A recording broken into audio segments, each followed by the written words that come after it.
Okay, so guys, throw back to the last class जहाँ आपने और मैंने ये डिस्कस करा था कि किस किस तरह के एसिड्स होते हैं। हमारे पास 5 तरह के एसिड्स थे जो हम लोगों ने डिस्कस करे थे लास्ट क्लास के अंदर। Hydrochloric acid, nitric acid, sulphuric acid, phosphoric acid and carbonic acid. और हम लोगों ने एसिड्स की डेफिनेशन देखी थी कि स्ट्रॉन्ग एसिड क्या होता है, वीक एसिड क्या होता है। ठीक है, इस लेक्चर में बेटा हम लोग को जो है ना कुछ चीज़ें और एसिड्स के बारे में कुछ डिटेल में डिस्कस करनी है। सबसे पहली चीज़ है कि एसिड्स की फिजिकल प्रॉपर्टीज़ क्या होती हैं। ठीक है, अब एसिड्स की हमारे पास 3 फिजिकल प्रॉपर्टीज़ हैं। सबसे पहली प्रॉपर्टी है कि ये एसिड जो होता है ना बेटा वो सारे क्या होते हैं, कोरोसिव होते हैं। कोरोसिव का क्या मतलब है कि जब भी एसिड आपकी स्किन के साथ कांटेक्ट में आएगा ना तो वो जो है ना आपकी स्किन बर्न करेगा या इरिटेशन कॉज करेगा। ठीक है, तो कोरोसिव का मतलब ये हो गया कि जब भी एसिड स्किन के साथ कांटेक्ट में आएगा वो क्या करेगा, स्किन बर्न करेगा या आपको इरिटेशन कॉज करेगा। सेकंड, हमारे पास ये फिजिकल प्रॉपर्टी है कि ये जो होता है ना वो सार इन टेस्ट होता है एसिड। इसका मतलब ये है कि एसिड जो होता है ना वो खट्टा होता है टेस्ट के अंदर। और थर्ड प्रॉपर्टी जो हमारे पास है ना बेटा वो है कि एसिड्स जो है ना हमारे पास एज इलेक्ट्रोलाइट्स भी यूज़ होते हैं। अब इलेक्ट्रोलाइट का क्या मतलब है, हम लोग इलेक्ट्रोलिसिस एंड रिडॉक्स का जब टॉपिक पढ़ेंगे तो हम लोग उसको डिटेल में डिस्कस करेंगे कि इलेक्ट्रोलाइट क्या होता है। But for now you only need to know is के एसिड्स जो है हमारे पास एज इलेक्ट्रोलाइट भी यूज़ होते हैं। तो इसका एक यूज़ भी आ गया एसिड का हमारे पास, और हमारे पास एक ये भी आ गया कि एसिड जो है वो इसकी फिजिकल प्रॉपर्टी है कि वो एज इलेक्ट्रोलाइट यूज़ होगा। ठीक है, अब बेटा जो हमारे पास नेक्स्ट चीज़ है ना वो ये है कि एसिड्स की ना डिसोसिएशन की कभी कभी इक्वेशन बनाने के लिए आती है। तो डिसोसिएशन की इक्वेशन किस तरह से बनानी है, तो सबसे पहले हम लोग ने ये बात कल डिस्कस करी थी कि डिसोसिएशन में क्या होता था। डिसोसिएशन का मतलब था कि एसिड को जो है ना ब्रेक डाउन करना।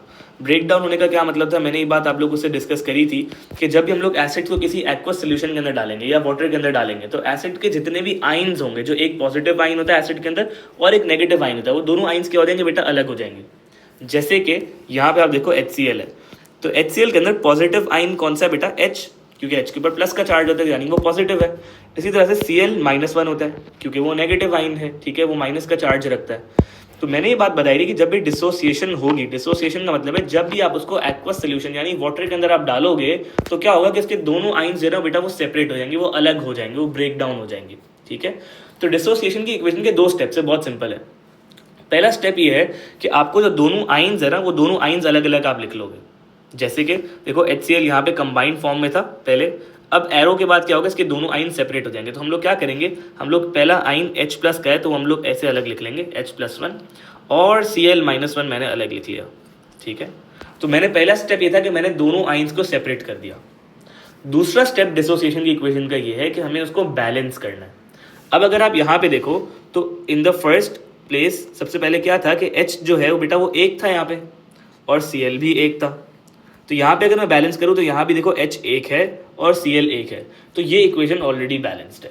बस इसके अंदर एक छोटी सी चीज़ है जो आपको जो ना भूलनी नहीं है, वो ये है कि बेटा एसिड की जब डिसोसिएशन की इक्वेशन बनाओ ना तो यहाँ पे देखो एक्वस का सिंबल आ रहा है।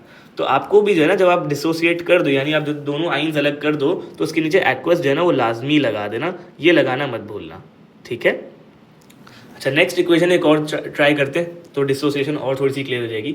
वापसी वही काम है, सबसे पहला स्टेप क्या है कि बेटा दोनों के आइंस ना ब्रेक करके लिख दो, दोनों के आइंस अलग अलग लिख दो, पॉजिटिव वाला आइन अलग लिख दो, नेगेटिव वाला आइन अलग लिख दो। तो यहाँ पे अगर आप देखो तो H2SO4 मेरे पास एसिड है, इसका पॉजिटिव आइन बेटा क्या है हमारे पास H+1, और हमें ये बात पता है कि एसिड्स के अंदर हमेशा पॉजिटिव आइन क्या होगा बेटा, H+1 होगा, तो मैंने H+1 लिख दिया। सेकंड स्टेप क्या है मेरे पास कि मेरे पास जो दूसरा आइन था, सेकंड स्टेप नहीं सॉरी, जो सेकंड आइन है मेरे पास वो कौन सा है, SO4, तो मैंने यहाँ पे SO4-2 भी लिख लिया अलग करके, और इसके ऊपर स्ट्रेट सिंबल क्या आ गया मेरे पास, एक्वस। अब सेकंड स्टेप क्या था, मैंने आपको ये बताया था कि जब आप आइंस लिख लोगे तो इसके बाद आप क्या करोगे कि आइंस का जो है ना वो बैलेंसिंग फिगर लिखोगे यहाँ पे। तो बैलेंसिंग फिगर आप देखो तो H यहाँ पे कितने, लेफ्ट हैंड साइड के ऊपर H देखो बेटा 2 है। ठीक है, और राइट हैंड साइड के ऊपर H जो है वो हमारे पास 1 है। तो मुझे क्या करना पड़ेगा, मुझे H को बैलेंस करने के लिए मुझे यहाँ भी जो है ना वो H2 लगाने पड़ेंगे। अब याद रखना मेरी एक बात कि जब भी आप बैलेंस करो इक्वेशन को तो हमेशा बैलेंसिंग फिगर जो है ना बेटा वो उससे पीछे आएगा, यहाँ पे इस पोजीशन के ऊपर आएगा। आप इसको बैलेंस करने के लिए यहाँ पे इस तरह से 2 नहीं लगा सकते, H को यहाँ पे बैलेंस करने के लिए 2 नहीं लगा सकते, दिस इज रॉन्ग। ठीक है, तो what you need to do is कि अगर आपको H को बैलेंस करना है तो you need to put 2 here. ठीक है, तो मैंने यहाँ पे 2 लगा दिया तो इससे मेरे H बैलेंस हो गए। अच्छा इसी तरह से अगर आप देखो तो SO4 बेटा मेरे पास पूरा का पूरा 1 है। ठीक है, तो यहाँ भी SO4 पूरा का पूरा 1 है, तो इसका मतलब है कि SO4 मेरा बैलेंस्ड है। तो ये मेरी जो है ना वो एसिड की H2SO4 की डिसोसिएशन की इक्वेशन बन गई। लेट्स ट्राई अनदर वन, एक और हमारे पास है HNO3। तो मुझे क्या करना है कि मुझे सबसे पहला स्टेप क्या था कि मुझे दोनों आइंस, एक पॉजिटिव एक नेगेटिव आइन, दोनों आइंस को मुझे क्या करना है बेटा ब्रेक करके लिख लेना है। तो दोनों आइंस को मैं ज़रा ब्रेक करके लिख लेता हूँ। तो एक मेरे पास आ गया H+1 और दूसरा आइन मेरे पास था बेटा इसके अंदर NO3-1, ठीक है। अब मैं क्या करूँगा, दोनों के नीचे उनका स्टेट सिंबल भी लिख लूँगा। तो मैंने दोनों के नीचे उनका स्टेट सिंबल भी लिख लिया, ठीक है। Now the second step is balancing. तो अगर आप देखो यहाँ पे भी H एक है और यहाँ पे भी H एक है, तो H तो बैलेंस्ड है। इसी तरह से आप ये देखो NO3 पूरा का पूरा एक है और यहाँ भी NO3 पूरा का पूरा एक है, तो ये NO3 भी बैलेंस हो गया। Let's try another one. एक और बहुत सिंपल है ये चीज़, आई गेस तुम लोग को आ रही होगी समझ में। तो एक और ज़रा ट्राई कर लेते हैं, ठीक है। हमारे पास H3PO4 है। H3PO4 को अगर मुझे बैलेंस करना है, मैंने पहला स्टेप क्या है मेरा कि मैं H को और PO4 दोनों को अलग अलग करके लिख लूँगा, क्योंकि दो अलग सेपरेट आइंस है, पॉजिटिव आइन नेगेटिव आइन, दोनों को अलग अलग ब्रेक करके लिख लेंगे। तो यहाँ पे मैंने H+1 लिखा, ठीक है, और मैंने लिख दिया PO4-3, ठीक है। अच्छा, अब मैं क्या करूँगा, इन दोनों के नीचे इनका स्टेट सिंबल भी लिख दूंगा। तो मैंने यहाँ पे इन दोनों के नीचे इनका स्टेट सिंबल भी लिख दिया, ठीक है। अब मेरे पास नेक्स्ट स्टेप क्या है बेटा, मैं इसकी बैलेंसिंग करूँगा। तो बैलेंस करने के लिए आप देखो इस साइड पे H कितने बेटा, मेरे पास 3 है और यहाँ पे मेरे पास H 1 है। तो मुझे अगर बैलेंस करना है तो मुझे H को 3 बनाना पड़ेगा। तो इस वजह से मैं यहाँ पे भी बेटा क्या करता हूँ, 3 लगा लेता हूँ। तो ये मैंने H को बैलेंस करने के लिए 3 लगा दिया। अब मेरे पास PO4 है। PO4 देखो आप पूरा का पूरा 1 है और यहाँ भी PO4 पूरा का पूरा 1 है। तो ये मेरी इक्वेशन अब बैलेंस हो गई। तो this is how we write dissociation of acids equation, ठीक है। तो ये हमारे पास डिसोसिएशन ऑफ एसिड्स की इक्वेशन बनाने का तरीका था। अब जो हमें नेक्स्ट चीज़ बेटा सीखनी है ना, वो हमारा पहला रिएक्शन है। अब देखो एसिड्स के ना 4 रिएक्शन है हमारे पास, ठीक है। सबसे पहला रिएक्शन है उसके अंदर से एसिड प्लस मेटल का। अब एसिड प्लस मेटल के रिएक्शन में क्या होता है, सबसे पहली चीज़ बेटा आपको ये पता होनी चाहिए कि आप एसिड को कैसे आइडेंटिफाई करोगे और आप मेटल को कैसे आइडेंटिफाई करोगे, ठीक है। तो सबसे पहली चीज़ ये कि बेटा एसिड तो हमें पता है, हम लोगों ने 5 तरह के एसिड्स पढ़े हैं जो हमें नॉलेज है कि हमारे पास 5 कौन से एसिड हैं। एक सल्फ्यूरिक एसिड है, एक हाइड्रोक्लोरिक एसिड है, एक नाइट्रिक एसिड है, एक फॉस्फोरिक एसिड है, एक कार्बोनिक एसिड है, ठीक है। ये हम लोगों ने 5 तरह के एसिड्स पढ़े और ये बात आपको फिंगर टिप्स पे होनी चाहिए कि हमारे पास 5 एसिड्स कौन से हैं। अगर नहीं पता तो वीडियो लास्ट वाली लाजमी देख लेना, ठीक है। अच्छा, अब हमारे पास एसिड तो हमें पहचानना आता है, ठीक है। दूसरी चीज़ हमारे पास बेटा क्या है, मेटल है, सही है। मेटल कैसे पहचानेंगे, मेटल का मतलब ये होता है कि बेटा पीरियोडिक टेबल आप जब खोलोगे ना, उसमें से ग्रुप 1 से लेके 3 तक का कोई भी एलिमेंट अगर अकेला लिखा हुआ है, जैसे कि अगर मैं सिर्फ Mg लिख दूँ तो Mg क्योंकि ग्रुप 1 से लेके 3 में भी आता है, और Mg अगर मैं अकेला लिखूँ तो उसको मैं कहूँगा कि ये मेटल है, ठीक है। अच्छा, इसी तरह से अगर मैं कैल्शियम ले लूँ, कैल्शियम भी ग्रुप 1 से लेके 3 में है, और अगर मैं इसको सिर्फ अकेला लिख दूँ तो कैल्शियम को मैं कहूँगा कि ये एक मेटल है मेरे पास, ठीक है। इसी तरह से अगर मैं देखूँ एल्यूमिनियम, तो एल्यूमिनियम को अगर मैं देखूँ तो ये ग्रुप 3 में आता है, ग्रुप 1 से लेके 3 से भी बिलोंग कर रहा है, और अगर मैं इसको अकेला लिख दूँ तो ये एक मेटल कहलाएगा। लेकिन ऑन दी अदर हैंड अगर मैं एल्यूमिनियम के साथ कोई और चीज़ लगाया था, लेट्स से मैं AlCl3 बना देता हूँ, एल्यूमिनियम के साथ क्लोराइड लगा देता हूँ, तो फिर ये अब मेटल नहीं कहलाएगा, अब एक कंपाउंड कहलाएगा। ये कंपाउंड को कुछ ना कुछ नाम होगा, ठीक है। तो ये अब मेटल नहीं है मेरे पास, ठीक है।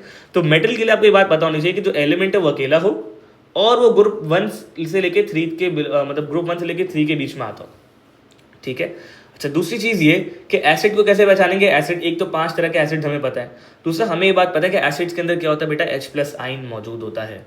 तो ये हमें चीज़ पता होनी चाहिए कि in order to identify an acid, तो उसके अंदर आप देखोगे कि क्या इसके अंदर H+ आइन है या ये हमारे 5 एसिड्स के अंदर से बिलोंग करता है, या फिर एग्जामिनर आपको पेपर के अंदर बताएगा कि हाइड्रोजन फ्लोराइड, हाइड्रोफ्लोरिक एसिड या कुछ भी इस तरह का एसिड का नाम लेगा आपके साथ। और साथ में आपको मेटल, मैंने आपको बताया कि any element from the periodic table जो कि एक एलिमेंट हो और जो कि क्या हो, ग्रुप 1 से लेके 3 से बिलोंग करता हो, ठीक है। Any element from periodic table that belongs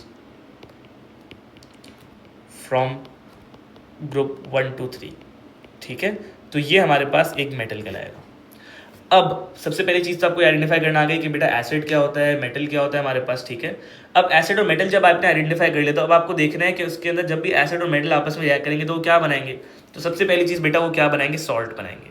अच्छा, अब सॉल्ट बनाने का तरीका हम लोगों ने लास्ट 2 वीडियोज़ से हम लोग देख रहे हैं कि सॉल्ट किस तरह से बनाया जाता है। हम लोग चार्जेस को क्रॉस मल्टीप्लाई करते हैं और हम लोग सॉल्ट बनाते हैं, ठीक है।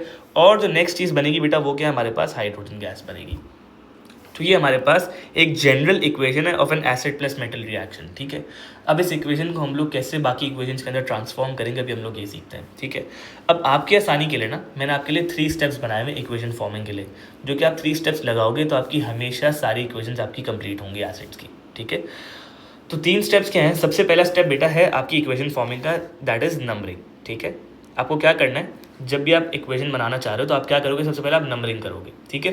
The next thing that you need to do is salt formation, ठीक है। आप क्या करोगे, आप सॉल्ट का फॉर्मूला बनाओगे, ठीक है।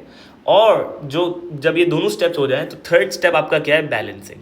ये 3 स्टेप जब आप कर लोगे तो आपकी इक्वेशन कंप्लीट हो जाएगी, जिसके ऊपर आपको फुल मार्क्स अवार्ड होंगे, ठीक है। अब आपको क्या करना है, ये हम लोग किस तरह से काम करेंगे। सबसे पहली चीज़ ये कि एक ड्रिल कर लेते हैं हम लोग। सबसे पहले हम लोग एसिड और मेटल को आइडेंटिफाई करने की कोशिश करते हैं, इसके बाद हम लोग जरा इक्वेशंस के ऊपर आते हैं, ठीक है। तो सबसे पहले अगर आप यहाँ पे देखो तो HCl और Na आपस में रिएक्ट करें तो I know this is an acid HCl, क्योंकि हम लोगों ने पढ़ा है कि भाई हमारे पास जो 5 बेसिक टाइप्स ऑफ एसिड हैं, तो हमारे पास एक HCl है और साथ में हमें दिख भी रहा है कि इसके अंदर H+ आइन मौजूद है। और Na हमारे पास बेटा क्या है, एक मेटल है, क्योंकि वो पीरियोडिक टेबल में भी आता है, एक एलिमेंट भी है और वो ग्रुप 1 से लेकर 3 में भी बिलोंग करता है। इसी तरह से अगर आप देखो तो H2SO4 प्लस Mg के अंदर H2SO4 मुझे पता है एक एसिड है, क्यों, क्योंकि हम लोगों ने एक बार डिस्कस करी थी लास्ट वीडियो के अंदर कि H2SO4 एक सल्फ्यूरिक एसिड है। और इसी तरह से हमारे पास Mg क्या है बेटा, वो एक मेटल है। ये बात मुझे कैसे पता चली, क्योंकि ग्रुप 1 से लेकर 3 तक भी बिलोंग करता है, या अकेला भी लिखा हुआ है, ठीक है। इसी तरह से अगर आप देखो तो यहाँ पे आपको HCl और Cu दिख रहा है, तो HCl मुझे पता है एक एसिड है। कैसे पता चला बेटा मुझे, क्योंकि एसिड जो है उसके साथ H+1 भी आ रहा है, H+1 का आइन भी है, और हम लोगों ने 5 बेसिक तरह के एसिड्स में बार डिस्कस भी करी थी। और इसी तरह से अगर आप देखो तो Cu मेरे पास क्या है, एक मेटल है, क्योंकि वो ग्रुप 1 से लेकर 3 के बीच में आ रहा है, ठीक है। तो ये चीज़ आप लोगों ने नोट लाजमी कर लेनी है। अब सिंस मैंने ये चीज़ आइडेंटिफाई कर ली कि सारे एसिड प्लस मेटल वाले रिएक्शंस हैं और इनके अंदर सॉल्ट और हाइड्रोजन गैस बनेगी, तो अब मैं इक्वेशन आपको फॉर्म करके दिखाता हूँ। 2-3 आपको सिखाऊंगा और इसके बाद फिर आप जो है ना वो ट्राई करना बाकी, ठीक है। तो सबसे पहले बेटा हम लोगों ने क्या करना है, हम लोगों ने सबसे पहला जो काम करना है वो है नंबरिंग, ठीक है। अब नंबरिंग का क्या मतलब है, देखो हमारे पास एक एसिड है और एक मेरे पास मेटल है। मैं क्या करूँगा, एसिड के ऊपर ना मैं नंबरिंग कर दूंगा। जो सब एसिड के अंदर, ये एसिड दिख रहा है मुझे HCl, ये कंपाउंड एक तरह से, ठीक है। अभी जो कंपाउंड है ना, इसके अंदर जो कंपाउंड के अंदर जो पहला एलिमेंट होगा उसके ऊपर मैं 1 लगा दूंगा, और जो सेकंड एलिमेंट होगा ना बेटा उसके ऊपर मैं 2 लगा दूंगा। तो H के ऊपर मेरे पास आ गया बेटा 1, ठीक है, और Cl के ऊपर मैंने लगा दिया 2, ठीक है। इसी तरह से अगर आप देखो Na, तो Na तो अकेला लिखा हुआ है, Na के साथ तो कोई और एलिमेंट जुड़ा हुआ ही नहीं साथ, तो Na के ऊपर सिर्फ आ जाएगा बेटा मेरे पास 1। इसके अलावा Na के पास कुछ भी नहीं लगा हुआ, तो उसके ऊपर 2 लग ही नहीं सकता, ठीक है। हाँ, अगर जैसे Na के साथ कुछ और लगा, जैसे Cl लगाओ, तो फिर मैं इसके ऊपर 2 लगा लेता, लेकिन क्योंकि Na एक ही एलिमेंट है तो उसके ऊपर 1 आ जाए। पहला काम क्या था, हमारा स्टेप क्या था, दैट वॉज नंबरिंग, तो मैंने नंबरिंग कर ली। अब सेकंड स्टेप है बेटा सॉल्ट फॉर्मेशन। अब सॉल्ट फॉर्मेशन किस तरह से होगी, अब ये चीज़ ज़रा सीख लेना, ट्रिक ये हर जगह काम आएगी आपको। हमें क्या करना है बेटा, ये बात याद रखना कि इसका जो फर्स्ट वाला एलिमेंट है ना, वो उसके सेकंड एलिमेंट के साथ रिएक्ट करेगा। जो इसका फर्स्ट है, अगर यहाँ पे कोई सेकंड होता तो उसके साथ रिएक्ट करता, और जो इसका फर्स्ट वाला है वो इसके सेकंड वाले के साथ रिएक्ट करेगा, ठीक है। तो फर्स्ट और सेकंड वाले जो ना वो आपस में पेयर बनाते हैं। 1-1 नहीं पेयर बनाएगा, ना 2-2 पेयर बनाएगा, सिर्फ 1 और 2 आपस में पेयर बनाएगा, ठीक है। तो यहाँ पे अगर आप देखो तो ये फर्स्ट वाला, अगर यहाँ पे कोई सेकंड होता तो वो उसके साथ पेयर बनाता, और Na जो है वो यहाँ पे फर्स्ट है और Cl इसका सेकंड है, तो ये दोनों आपस में पेयर बनाएंगे, ठीक है। तो ये बात हमें थोड़ी सी क्लियर होनी चाहिए। तो सिंस यहाँ पे Na और Cl ही पेयर बना रहे, H तो किसी के साथ पेयर नहीं बना रहा, तो Na और Cl मिलकर क्या बनाएंगे बेटा, सॉल्ट बना देंगे। तो यहाँ पे हम लोग ज़रा बना लेते हैं। अब सॉल्ट बनाने का क्या तरीका था, हम लोगों ने याद है, हम लोगों ने क्रॉस मल्टीप्लाई करे थे चार्जेस, उसी तरह से हमें सॉल्ट बनाना है। तो Na के ऊपर अगर आप देखो तो चार्ज आता है बेटा +1, ये मुझे पीरियोडिक टेबल से मिलेगा। इसी तरह से Cl के ऊपर चार्ज आता है -1, ये भी आपको पीरियोडिक टेबल से मिलेगा, क्योंकि Cl ग्रुप 7 का एलिमेंट है, ठीक है। अब क्या करेंगे, हम लोगों ने चीज़ सीखी थी कि Cl का जो 1 है वो किसके नीचे जाएगा बेटा, Na के नीचे, और Na का जो 1 है वो किसके नीचे आएगा, Cl के नीचे। तो ये क्या बन जाएगा बेटा मेरे पास, NaCl, ठीक है। यहाँ तक बात क्लियर हो रही है। अब सेकंड चीज़ क्या है कि मुझे दूसरी चीज़ क्या बनानी थी, हाइड्रोजन गैस बनानी थी, तो मैं H2 लगा दूंगा, ठीक है। तो यहाँ पे आ गया H2। अच्छा, अब बच्चे सवाल ही पूछते हैं सर ये H2 आया कहाँ से, ये H2 क्यों बन रहा है। इसकी बड़ी सिंपल सी लॉजिक है। इसकी सिंपल सी लॉजिक क्या है कि अगर आप यहाँ पे देखो बेटा, तो Na ये रहा और Cl ये रहा, इन दोनों ने मिलकर एक कंपाउंड बना दिया विच इज़ NaCl। अच्छा, पीछे क्या चीज़ बच गई, मेरे पास H बच गया, तो H एज इट इज़ मैंने यहाँ पे लगा दिया, तो यहाँ पे H लगना चाहिए था। लेकिन बच्चों का सवाल होता है कि सर यहाँ पे आपने H तो लगाया, लेकिन इसके नीचे आपने 2 क्यों लगाया था छोटा सा, ये 2 क्यों आ गया, H2 क्यों लिखा, H क्यों नहीं लिखा सिर्फ। तो उसकी बहुत सिंपल सा रीज़न है बेटा, कुछ एलिमेंट्स ना हमारे पास पीरियोडिक टेबल के अंदर डाई एटॉमिक होते हैं। डाई एटॉमिक का मतलब क्या है कि they exist in the form of 2, मतलब उनके नीचे हमेशा छोटा सा 2 लगा होगा, मतलब उनके 2 एटम्स एक साथ कंबाइंड होते हैं जब वो एलिमेंट फॉर्म के अंदर होते हैं। अब ऐसे एलिमेंट्स कौन से, बच्चे बोलते हैं सर हम कैसे पता चलेगा कौन सा डाई एटॉमिक है, कौन सा मोन एटॉमिक है, कौन सा पॉली एटॉमिक है, हमें कैसे पता चलेगा ये। इसका बड़ा सिंपल सा हल है।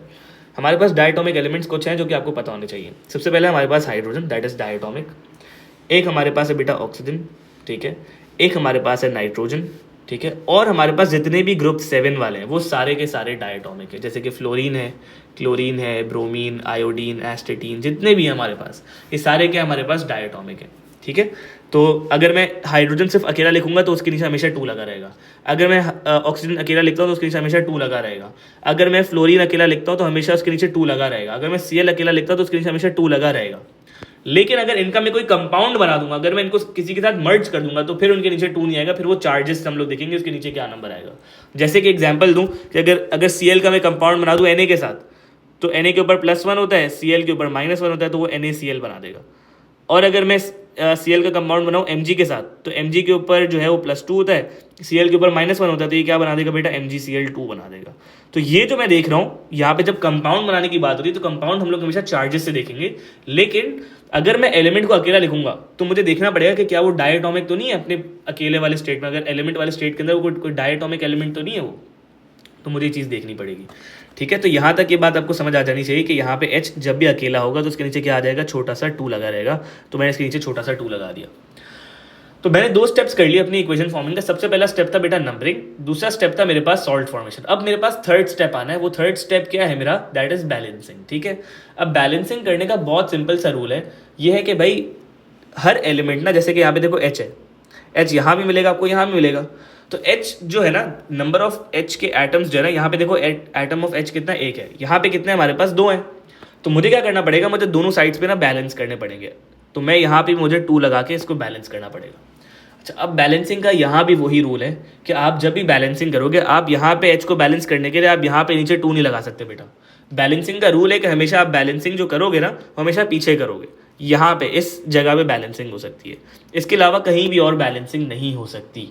ठीक है। तो ये बात आप लोगों को पता होनी चाहिए। तो अगर यहाँ पे हम H की बात करें तो H को बैलेंस करने के लिए मुझे यहाँ पे 2 लगाना पड़ेगा, क्योंकि H यहाँ पे 2 थे, यहाँ पे 1 था, तो मुझे H को बैलेंस करने के लिए यहाँ पे 2 लगाना पड़ेगा। मैंने यहाँ पे 2 लगा दिया।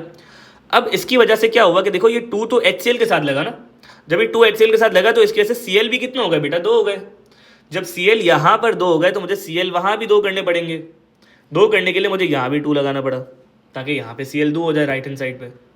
अब जब राइट हैंड साइड पे Cl 2 हो गए तो मुझे Na को भी 2 करना पड़ेगा। देखो यहाँ पे Na भी इसकी वजह से 2 हो गए ना, तो जब मुझे Na 2 करने पड़ेंगे तो Na को मैं लेफ्ट हैंड साइड के ऊपर यहाँ भी 2 लगाऊंगा।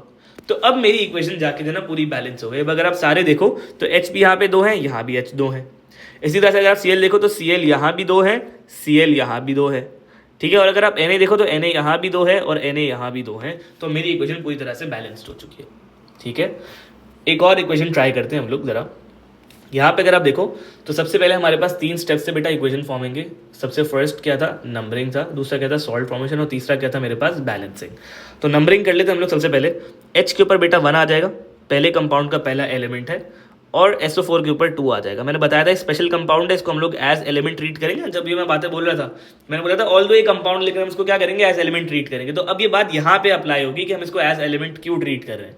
अगर मैं बोलता ना कि भाई SO4 तो कंपाउंड है, तो फिर आप क्या करते हैं, आप S के ऊपर 2 लगाते हैं, आप O के ऊपर 3 लगाते हैं। लेकिन ऐसा नहीं करना, आपको पूरे SO4 के ऊपर सिर्फ 2 ही लगाना है, क्योंकि हम लोग इसको क्या कर रहे हैं, एज एलिमेंट ट्रीट कर रहे हैं। ठीक है, हमारी नंबरिंग के लिए। ठीक है। और इसी तरह से हमारे पास Mg के ऊपर क्या आ जाएगा बेटा, 1 आ जाएगा। तो मैंने Mg के ऊपर 1 लगा दिया। अब what you need to do is, मैंने आपको बताया था कि इसका जो फर्स्ट वाला है वो इसके सेकंड वाले के साथ रिएक्ट करेगा, और जो इसका फर्स्ट वाला है वो अगर उसके पास कोई सेकंड होता तो उसके साथ रिएक्ट करता। ठीक है। अब क्या करेंगे, देखो हमारे पास Mg और SO4 दोनों मिलकर क्या बनाएंगे, सॉल्ट बनाएंगे। तो हम अपना सेकंड स्टेप जो है ना पूरा करते हैं। तो Mg के ऊपर बेटा +2 का चार्ज है, और SO4 के ऊपर मेरे पास -2 का चार्ज है। तो what you need to do है, सबसे पहले चार्जेस कैंसिल आउट करो, 2 1 2 2 1 2, और इसके बाद जो इसका 1 है वो Mg के नीचे जाएगा, और इसका 1 जो है वो SO4 के नीचे आएगा। तो ये हमारे पास क्या बन जाएगा बेटा, MgSO4। ठीक है। और जो दूसरी चीज़ बनती है हमारे पास, वो ऑब्वियस सी बात है कि हमें पता है कि जब एसिड प्लस मेटल का रिएक्शन तो उसके अंदर सॉल्ट प्लस हाइड्रोजन गैस बनेगी, तो वो बनी। ठीक है। अब हम लोग क्या करेंगे, थर्ड स्टेप हमारा अप्लाई करेंगे, विच इज़ बैलेंसिंग। ठीक है। तो अगर आप देखो तो हाइड्रोजन यहाँ भी 2 हैं और हाइड्रोजन यहाँ भी 2 हैं, तो ये तो बैलेंस्ड है। इसी तरह से SO4 देखो, SO4 पूरे का पूरा 1 है, और यहाँ भी SO4 पूरा का पूरा क्या है बेटा, 1 है। इसी तरह से अगर आप Mg देखो तो Mg यहाँ भी 1 है और Mg यहाँ भी 1 है। तो हमारी इक्वेशन ऑलरेडी बैलेंस्ड है, इसको बैलेंस करने की नीड नहीं है। ठीक है। इसी तरह से अगर हम एक और इक्वेशन देखें तो विच इज़ H2SO4 + Ca, तो ये वाली हम लोग जो है ज़रा ट्राई कर लेते हैं। H के ऊपर 1 आ जाएगा, SO4 के ऊपर हमारे पास 2 आ जाएगा, अच्छा Ca के ऊपर 1 आ जाएगा, तो ये हमारे पास आ गया। हमने पहला स्टेप क्या करा, नंबरिंग। दूसरा स्टेप क्या है हमारा बेटा, सॉल्ट फॉर्मेशन, सॉल्ट फॉर्म करना है। तो अब अगर आप देखो तो सॉल्ट कौन कौन फॉर्म करेगा, ये इसका फर्स्ट एलिमेंट और इसका सेकंड एलिमेंट। तो 1 और 2 ज़रा सॉल्ट बना लेंगे। तो Ca के ऊपर अगर आप देखो तो पीरियोडिक टेबल के अंदर चार्ज होगा +2 और SO4 के ऊपर बेटा चार्ज होगा -2। तो चार्जेस ज़रा कैंसिल आउट कर लो, 2 1 ज़ा 2, 2 1 ज़ा 2 और जिसका 1 है वो हम लोग Ca के नीचे ले आते हैं और इसका 1 SO4 के नीचे ले आते हैं। तो क्या बन जाएगा बेटा ये हमारे पास CaSO4। और दूसरी चीज़ क्या बनेगी, हमें पता है ये एसिड प्लस मेटल का रिएक्शन है, तो इसके अंदर क्या चीज़ बनेगी, हाइड्रोजन गैस। तो ये मैंने हाइड्रोजन गैस बना दी। अब क्या करना है, मुझे बैलेंस करनी है, इसको थर्ड स्टेप लगाना है। तो अगर आप बैलेंसिंग देखो तो इसके अंदर यहाँ भी H2 है, यहाँ भी H2 है, तो ये तो बैलेंस्ड है। इसी तरह से SO4 देखो तो SO4 यहाँ भी एक है और SO4 यहाँ भी एक है, तो ये भी बैलेंस्ड है। और अगर आप Ca देखो तो Ca यहाँ भी एक है और यहाँ भी एक है, तो ये हमारी इक्वेशन कंप्लीटली बैलेंस ऑफ हो गई है। ठीक है, इसी तरह से हम लोग अगर एक और इक्वेशन देखें हमारे पास, दैट इज़ K + H2SO4, तो K के ऊपर बेटा 1 आ जाएगा हमारे पास, H के ऊपर भी 1 आ जाएगा और SO4 के ऊपर हमारे पास आ जाएगा 2। ठीक है, आई होप सबको अब नंबरिंग क्लियर हो गई होगी कि हम लोग नंबरिंग किस तरह से कर रहे हैं। ठीक है, अब वही बात है कि जो इसका फर्स्ट है वो उसके सेकंड वाले के साथ रिएक्ट करेगा। तो K और SO4 जो है वो हमारे पास कंपाउंड बनाएंगे यानी सॉल्ट बनाएंगे। तो K के ऊपर +1 चार्ज होता है, ये आपको पीरियोडिक टेबल से मिलेगा, और SO4 के ऊपर बेटा -2 चार्ज होता है। तो ये क्या बन जाएगा, दैट विल बी K2SO4। ठीक है, और साथ में हमारे पास क्या बनेगी, हाइड्रोजन गैस बनेगी, जो हम लोगों ने बात डिस्कस करी थी। अब क्या करेंगे, थर्ड स्टेप है हमारे पास बैलेंसिंग। तो बैलेंसिंग करने के लिए अगर आप यहाँ पे देखो तो यहाँ पे हाइड्रोजन 2 हैं और यहाँ भी हाइड्रोजन 2 हैं, तो हाइड्रोजन तो बैलेंस्ड है। इसी तरह से अगर आप SO4 देखो तो SO4 यहाँ भी एक है और यहाँ भी SO4 एक है, तो ये बैलेंस्ड है ये भी। अच्छा, अब अगर आप K को देखो तो K यहाँ एक है लेकिन यहाँ 2 है, तो आपको K को बैलेंस करने के लिए आपको यहाँ पे जो है लेफ्ट हैंड साइड के ऊपर एक छोटा सा 2 लगाना पड़ेगा। तो मैं लगा दिया, अब मेरी इक्वेशन ऑल जो है कम्प्लीटली बैलेंस ऑफ हो चुकी है। ठीक है, अच्छा, लेकिन एसिड प्लस मेटल के रिएक्शन में ना एक छोटी सी जो ना वो है टेक्निकलिटी है, एक छोटी सी एक्सेप्शन है। वो एक्सेप्शन क्या है कि बेटा जितने भी मेटल्स है ना हमारे पास ना एक रिएक्टिविटी सीरीज होती है। अब वो रिएक्टिविटी सीरीज क्या होती है ज़रा मैं आपको दिखाता हूँ। ये मेरे पास ना बेटा रिएक्टिविटी सीरीज है। ठीक है, कैटाइंस की रिएक्टिविटी सीरीज भी होती है, एक हमारे पास एनाइंस की रिएक्टिविटी सीरीज होती है। कैटाइंस की रिएक्टिविटी सीरीज में जो सबसे ऊपर होता है ना वो हमारे पास बेटा मोस्ट रिएक्टिव होता है। वो क्या होता है, मोस्ट रिएक्टिव। और जो नीचे होता है ना सबसे ज़्यादा, वो हमारे पास लीस्ट रिएक्टिव होता है। ठीक है, तो इसका मतलब क्या है कि इस रिएक्टिविटी सीरीज के अंदर हम लोग जैसे जैसे नीचे आते हैं ना तो डाउन द रिएक्टिविटी सीरीज ना रिएक्टिविटी डिक्रीज होती है। ठीक है, अब क्या समझना है इसके अंदर हमें कि जो भी एलिमेंट हाइड्रोजन से नीचे होगा ना, जो भी मेटल हाइड्रोजन से नीचे होगा हमारे पास रिएक्टिविटी सीरीज के अंदर, वो रिएक्ट नहीं करेगा, वो एसिड प्लस मेटल वाले रिएक्शन के अंदर रिएक्ट नहीं करेगा। अगर कोई एलिमेंट ऐसा जो कि हाइड्रोजन से ऊपर है रिएक्टिविटी सीरीज के अंदर तो वो तो रिएक्ट कर जाएगा, वो रिएक्ट करेगा। लेकिन अगर कोई भी एलिमेंट है जो कि हाइड्रोजन से नीचे है रिएक्टिविटी सीरीज के अंदर तो वो रिएक्ट नहीं करेगा। जैसे कि अगर आप लोग देखो तो मैंने अभी तक जितने भी रिएक्शंस बनाए, यहाँ पे देखो Na, तो Na देखो हाइड्रोजन से ऊपर था रिएक्टिविटी सीरीज के अंदर, तो Na इस वजह से रिएक्ट कर गया। इसी तरह से देखो Mg भी हाइड्रोजन से ऊपर था रिएक्टिविटी सीरीज के अंदर, तो वो रिएक्ट कर गया। इसी तरह से अगर आप Ca देखो तो Ca भी हाइड्रोजन से ऊपर था रिएक्टिविटी सीरीज के अंदर, तो वो रिएक्ट कर गया। इसी तरह से अगर आप K को देखो तो K भी हाइड्रोजन से ऊपर था रिएक्टिविटी सीरीज के अंदर, तो वो रिएक्ट कर गया। लेकिन अगर कोई भी एलिमेंट या कोई भी आइन जो है वो अगर हाइड्रोजन से नीचे है रिएक्टिविटी सीरीज के अंदर तो फिर वो रिएक्ट नहीं करेगा। जैसे कि एग्जांपल देखो यहाँ पे, ये एसिड है, ये हमारे पास मेटल है, और मेटल कौन सा है हमारे पास, Cu। अब ये जो Cu है, ये Cu जो है वो हाइड्रोजन से नीचे रिएक्टिविटी सीरीज के अंदर, तो इसका मतलब है कि Cu जो है यानी कॉपर जो है वो हमारे पास रिएक्ट नहीं करेगा। ठीक है, तो यहाँ पे हमारे पास इक्वेशन नहीं बनेगी, यहाँ पे हमारे पास आ जाएगा बेटा नो रिएक्शन। ठीक है, तो ये छोटी सी टेक्निकलिटी थी जो हम लोगों ने डिस्कस करी कि अगर कोई भी मेटल या कोई भी एलिमेंट हमारा हाइड्रोजन से नीचे आएगा रिएक्टिविटी सीरीज के अंदर तो वो जो है वो रिएक्ट नहीं करेगा। तो this was all about acid plus metal reaction. जो नीचे वाली इक्वेशन है ये आप लोग ज़रा ट्राई करना, और अगर किसी को इसमें कोई मसला होता है तो यू कैन कॉन्टैक्ट मी और you can send me your query on WhatsApp. Thank you.